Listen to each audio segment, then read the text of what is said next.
On passe à l'économie. Carole Ferry, vous nous emmenez à la Banque de France qui vient, s'il vous plaît, d'inaugurer un laboratoire d'expérimentation au cœur même du siège social de ce qu'on peut qualifié d'institution de l'économie française. Exactement. Alors la Banque de France, ça peut sonner un peu poussiéreux comme ça. On est dans un bâtiment très classique de l'hôtel de Toulouse dans le 2e arrondissement de Paris.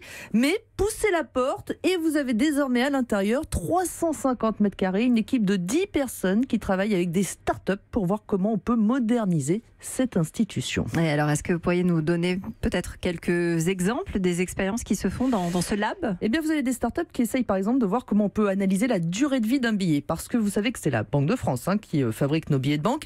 Et elle essaye, grâce au big data, l'analyse des données, de voir quand il faut mettre des billets neufs en circulation, dans quelle région en priorité. Vous voyez, c'est assez concret. Elle a également un projet pour aider les chefs d'entreprise à mieux gérer leur trésorerie, un jeu de société assez ludique qui existait déjà en version plateau et qui va être digitalisé. Bon, on joue un peu aux chefs d'entreprise. Il faut faire quoi ? Allons-y. Vous avez besoin par exemple d'acheter une nouvelle machine de production. Est-ce que vous l'achetez sur votre trésorerie ou est-ce que vous faites un emprunt ?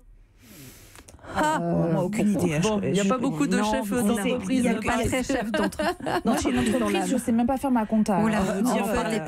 Chacun des choix, évidemment, a un impact différent. C'est juste qu'il faut faire... Je pense qu'il faut faire un emprunt, non ? Ça dépend, ça dépend. Parce que vous ne prenez pas sur votre trésorerie, mais vous payez des intérêts. Donc voilà. Non, vraiment, en fait, il y a toute une... C'est au cas par cas. Exactement. Il y a plein d'impacts suivant vos choix. Et donc, ce jeu vous permet de voir quels sont en tout cas ces impacts et de voir ce qui correspond le mieux à votre entreprise. Moins anecdotique, l'une des grandes réflexions en cours, c'est comment intégrer l'économie générée par l'ubérisation de notre société. Bon, alors jusque-là, on vous suit. Mais je crois que vous allez commencer à nous perdre. Non, écoutez bien. En fait, la Banque de France publie tous les mois ce qu'on appelle des indices de conjoncture. Elle publie notamment des prévisions de croissance. On en parle souvent sur Europe 1. Oui. Sauf qu'aujourd'hui, elle ne peut plus se contenter d'interroger des chefs d'entreprise classiques. Il faut intégrer les nouvelles plateformes numériques Uber, Airbnb, Deliveroo. Alors, elle fait le test en ce moment sur le secteur de l'hébergement. Passer la nuit chez un particulier, c'est aujourd'hui 15 à 20% du marché de l'hébergement. C'est d'ailleurs ce qui donne de la croissance au secteur, alors que l'hébergement traditionnel, les hôtels, par exemple, affiche lui un encéphalogramme plat. La même chose pourrait être faite avec les VTC ou les livraisons de plats à domicile.